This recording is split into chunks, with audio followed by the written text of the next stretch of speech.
The most honest manager in the history of the Premier League. I mean, this man does not tell lies. I mean, he comes out and tells you how bad his team is before the interviewer even asks the question. So, look, if he says Buendía's going to play, I'm taking his word for it, 100%. Yeah, we've not even talked about Onana because, of course, he had to leave, and Rúben Amorim reveals why Andre Onana had to leave and why, and that Bayern will start for United in the Manchester derby. Check this out. We saw Andre Onana did a very, very good season in Inter. The quality is there, but we are in the club sometimes. In the moment, things are is getting harder and harder, and you can be really experienced. But in this club, the pressure sometimes is so hard on every detail. Sometimes you need a change. So we believe a lot in our goalkeepers. I believe in Altay. He's ready to play, and he's going to play. And Donnarumma straight in for you. I have no concerns whatsoever about one of the best keepers in the world. He was outstanding for PSG last season. There is an argument for saying that in the league in France, he probably wasn't as consistent. But for me, his authority, the calm, well, you played, so you know how important it is. I think it was Team Flowers you played in front of. But when you've got a good goalkeeper, that transmits confidence throughout the rest of the side. When you've got someone who's fresh from winning the Champions League, he doesn't come in with any doubts whatsoever. I have got no worries about him and Manchester City. It's at the Etihad. They should make light work of Manchester United. We will do this every time I come on your show. United with three at the back simply does not work, and this season's going to be more of the same. Yeah, that is very interesting, especially when you mentioned Bayern. Did you say he can't catch? I said you said he can't catch? Listen, you look at any bit of footage, balls in from the wide areas, balls in from corners. You look at the goals they've conceded already so far this season, and the utter panic in the United back line. Now, City don't have the height, apart from Haaland, to capitalise on that, but I think they will find ways to cause that panic in that back line for United that they can maybe capitalise from with the second ball, maybe find ways to split that defence, which is so uncertain, to find a space in the wide areas when the fullbacks push on. There are so many points of attack against Manchester United. There are no stats that are going to convince me that this is going to be a tight game. City will win. So that chaos that you're talking about in the back line, we saw a little bit of that from Burnley, right? And United getting that winner late on in the end. At which point does Rúben Amorim abandon this structure that he has defensively, or does he stick with it? Well, he should abandon it. He should change his ways. He should tweak it. He's being very stubborn with it. But do I think he will change it? Absolutely not. 100% he will stick to what he believes in. But unfortunately, it'll end up him leaving the football club and have to go and manage somewhere else. Look, the positives from the game against Burnley is that they kept going. Burnley never went away, and they dug in when they needed to, and they finally got a result. Look, their start of the season has been better than Man City's, isn't it? So, you know, we're being very harsh on them, but we can see something. They've got a lot of problems defensively. Good for Mbeumo there to score. He's scored a couple of goals now since he's been at the club. But they're just leaking goals, and largely look at those goals though that they're conceding. A throw-in, panic in the box. A cross, panic in the box. There's no authority. There's no taking responsibility. You've won the league, so you know what it takes to be able to take responsibility. Are you seeing that? They've got to be consistent. They've got to know, and they've got to believe in what the manager's telling them. And at the moment, it looks like I believe that they can play with three at the back, but they can't play three at the back at the moment because they're not being taught properly. You know, normally you need, you know, you would say, give me a pre-season. Obviously, he's went in there against his wishes at the back end of last season, which is a cheek, really, because when Man United come calling, you should go as soon as possible if you're going to get the job at Manchester United. He went in there against his wishes. Now he got the pre-season. He's had a lot of time to work. Are we seeing any improvements with that formations? Absolutely not.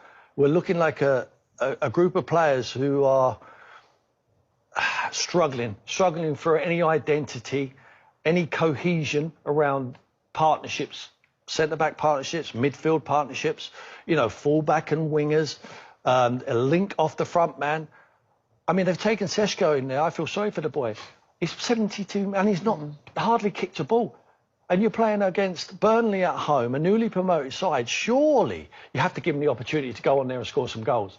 Where is he? Where is Kobbie Mainoo? Is there something that you're seeing, perhaps with your experience of managing at this level that we can't see? No. What I can see in Kobbie Mainoo is a little superstar who jumped onto the scene and went to a competition in the international frame. He's a very good player, and I think he's adaptable to play in any position. I think he can play as a 10. No matter, he probably wants to play there. He's not going to play as a 10 at Manchester United. I think he could play as an 8. I think he's got the legs, still a young man, to get up and down. I think he takes the ball in very well. He could probably play as a 6, but he needs to know the game, needs to learn, needs to still develop. I'm not sure some of these young lads, they get so much so early and they get their wash bags under their arm at like 12 o'clock in the afternoon and they think it's time to go home. But no, it's actually time to develop and keep working. But unfortunately now you have sports scientists at these clubs and say, no, you're in the red zone, you need to come off the training field. No, what he needs to do is improve on what he's not good at. And he's still not good at a lot of things. But there's a lot of players who are playing in front of him in that Manchester United shirt who I wouldn't have in front of Kobbie Mainoo. Now, from the outside, you think there must be something, well, I'm not seeing within the club to keep him out of that team, because I believe he has all the attributes to play for Manchester United Football Club. Yeah, so we're wondering, Kobbie Mainoo, Benjamin Šeško, as you mentioned, where are they? When are they going to start?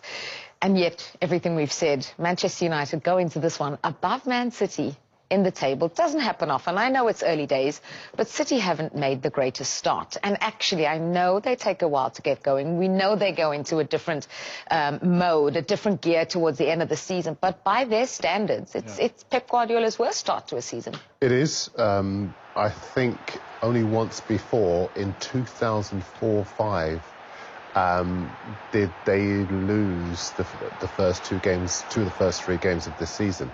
And this is also very uncharacteristic of Manchester United.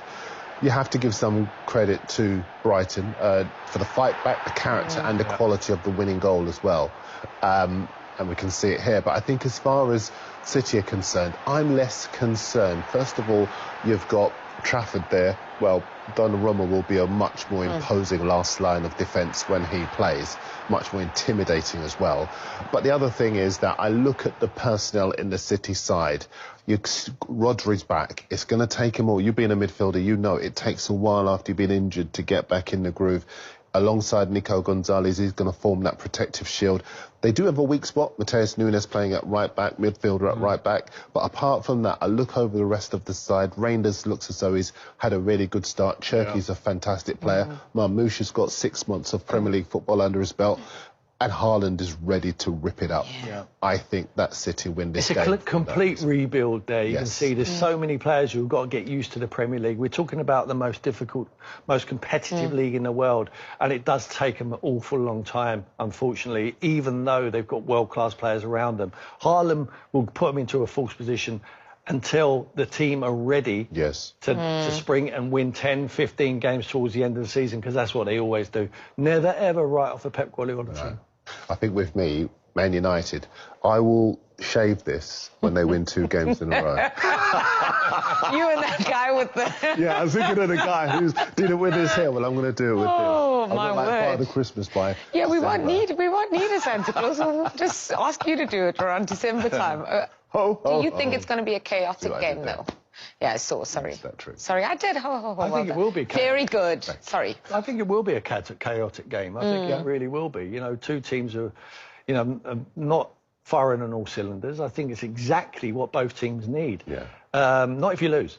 It's exactly what both teams need if you win the game, and you win it convincingly. And I think Man City will be the team that will do that. You think so, chaotic? I think it will be chaotic because, as Tim was saying, they're still finding their feet. They're a good team, but it's going to take a while for them to be that unit that we expect them to be. But I think in the wide areas, Mbeumo's, he knows where the goal is. Cunha is going to be a danger. Still not, for me, Šeško, too much money at the moment for someone who hasn't really had the body of work to back it up. But I do think that while City are just taking a couple of minutes to find their stride, United will be plucky, but City will win. Going in early with the predictions Absolutely, today. Going yes. in No, I early. don't stand on Let's zero. save it. I can't wait to hear what you say. I'm personally going for like 4-4, but I'll leave the predictions to you guys. Okay.